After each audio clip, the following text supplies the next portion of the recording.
ও বাপ, ধূপ করে যদি মাথায় পরে উপর থেকে কিছু। এখন তো গরম লাগতেছে, এখন অক্সিজেন কমে আসছে।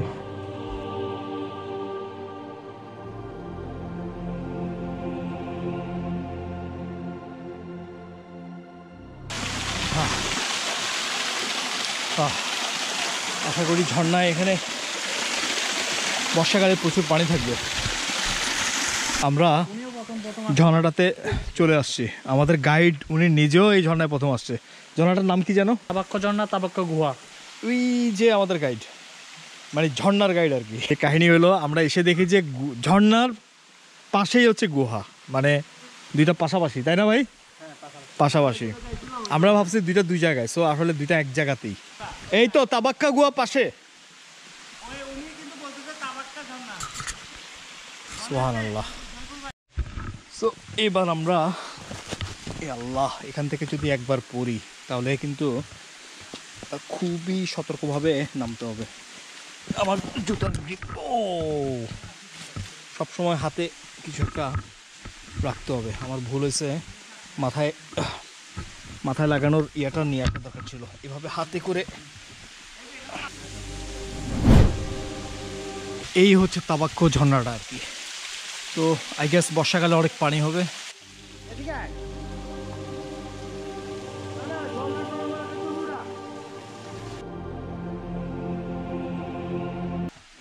এটা যাইতে হবে, এটা কি হয়ে যাবে?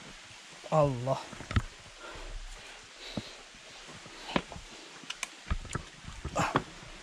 ওকে।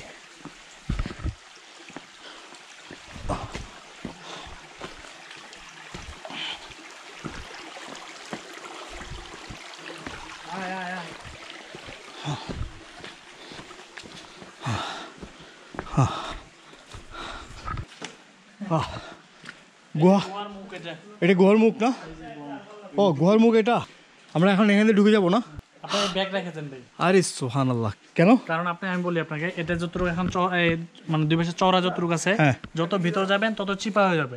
এমন পর্যায়ে আছে এভাবে ঢুকতে পারবে না, এভাবে ঢুকতে হবে। আরে আল্লাহ, ঠিক আছে।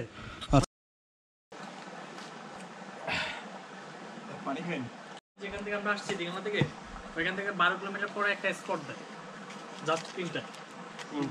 আপনার ওই দিঘানা থেকে 12 কিলোমিটার পরে পয়েন্ট। কই? তবে সাজেক নাইট না কিছু সাজেকের মজা তো রাত্রেই। আপনার সকালের কুয়াশা মেঘগুলো দেখা যায়, সূর্য সাজেক যায় যে দিনে ব্যাক করে লাভ কি? আমাদের ক্যাম্প আছে তো। ভাই ঢুকেন ইনশাআল্লাহ। হ্যাঁ, করে যাত্রা শুরু করলাম গুহার ভিতরে। সুবহানাল্লাহ,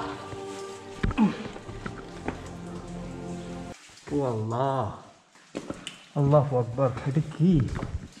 হাই পাওয়ার লাইট দরকার ছিল। আল্লাহ, আসো। এই টর্চটা এখন কাজে লাগবে। ও আল্লাহ,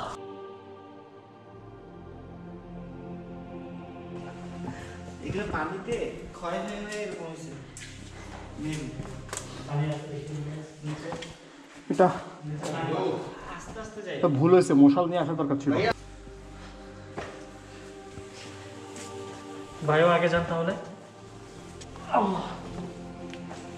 এটা ভেঙে গেছে, দেখছেন? আগে এটা ভাঙা ছিল না। ও বাপ, ধূপ করে যদি মাথায় পরে উপর থেকে কিছু।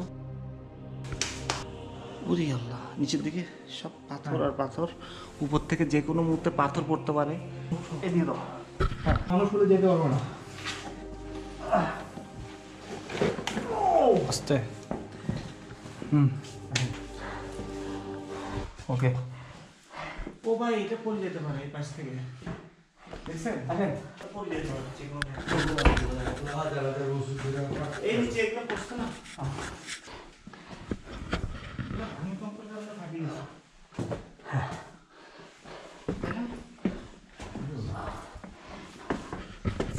এত এক্সট্রিম একটা গুহা এখানে, অথচ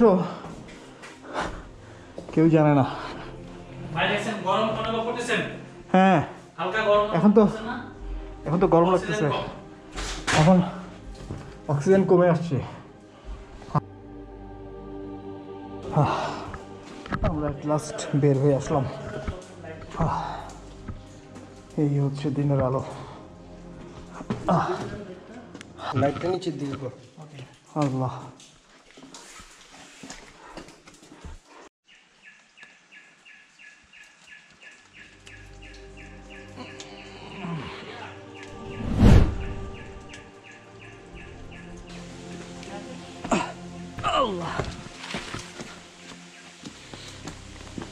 আলহামদুলিল্লাহ 1টা বাজে, 1:08।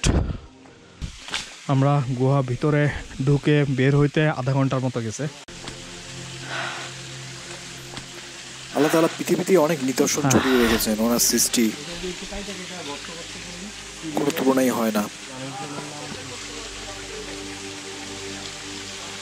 আমরা যখন এই শহুরে যান্ত্রিক জীবন ছেড়ে গুড বাই তাবাক্কু ঝর্ণা। এসব ঝর্ণা দেখি,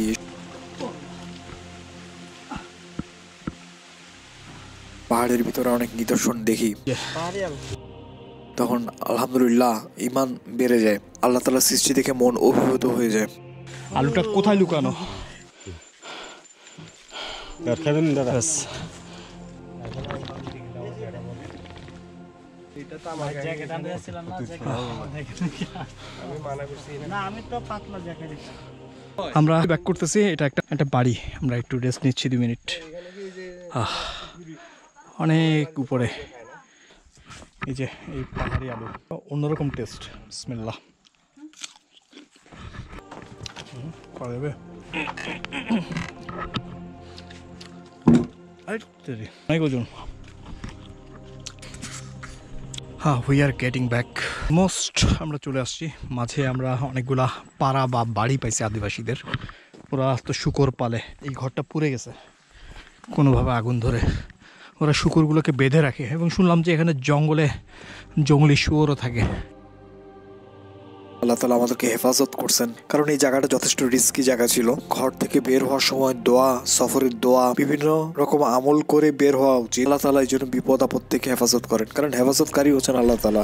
আল্লাহ তাআলা যাকে বাঁচাতে চান তাকে কেউ মারতে পারবে না, আর যাকে মারতে চান তাকে কেউ বাঁচাতে পারবে না।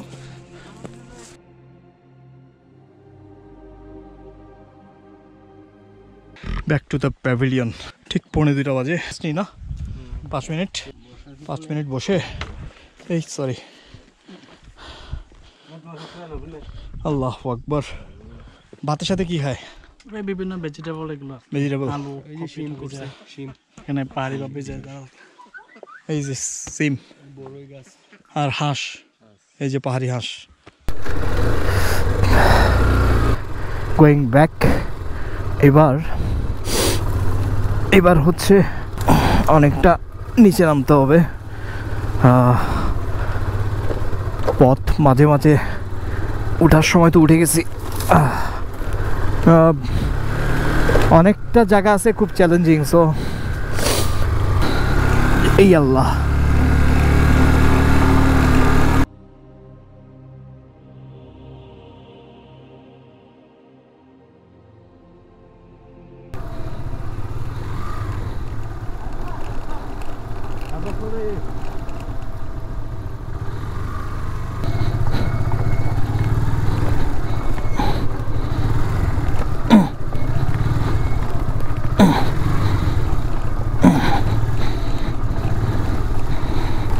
এসব জায়গায় ইঞ্জিন ব্রেক করে নামাই ভালো। এই যে আমি ক্লাস ছেড়ে দিছি, সো হালকা হাতের ব্রেক, পায়ের ব্রেক, সামনে আবার খাড়া উঠে যেতে হবে এখন। সো বিসমিল্লাহ, আল্লাহু আকবার। উপরে ওঠার সময় আল্লাহু আকবার। ঠিক আছে ভাই, থ্যাংক ইউ ভাই। যাই। হ্যাঁ,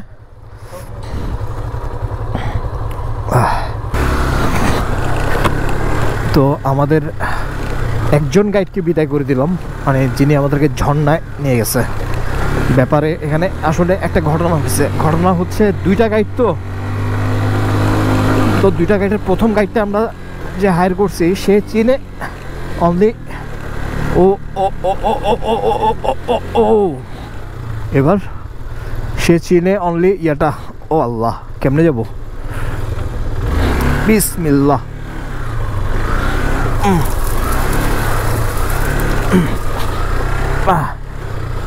ইয়া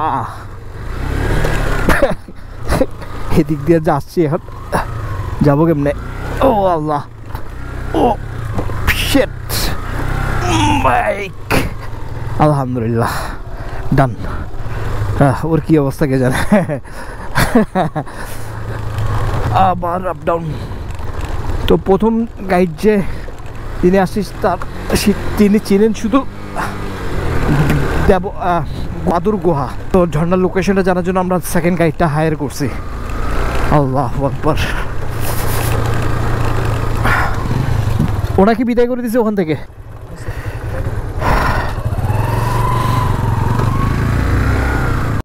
তিনটা, 3:30 বাজে। সাজেকের এসকর্ট এখন ছাড়বে, but we are getting back. যেটা সিদ্ধান্ত নিয়েছি আমরা যাব না, আজকে থার্সডে, তো গতকাল ছিল 16 ডিসেম্বর, আজকে বৃহস্পতিবার, আগামীকাল শুক্রবার, মানে একটা লং ছুটি। সাজেক ডেফিনেটলি একদম ভরে যাবে, সো ওইটা অ্যাভয়েড করলাম আর কি। দীঘিনালার রোডগুলো কি দারুণ।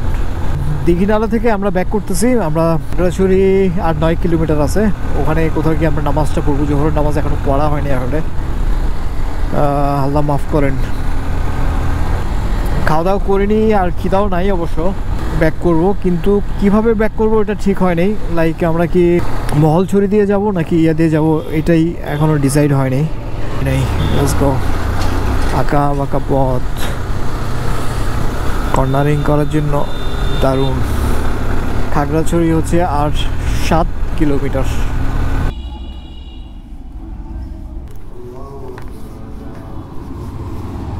আল্লাহ, 4টা বাজে। এখানে আমরা নামাজ পড়ে নিলাম, এখন গিয়ে কিছু খাওয়া দাওয়া করবো। Let's go. খাগড়াছড়ির আঁকা বাঁকা পথ, লা পুলিশিয়া।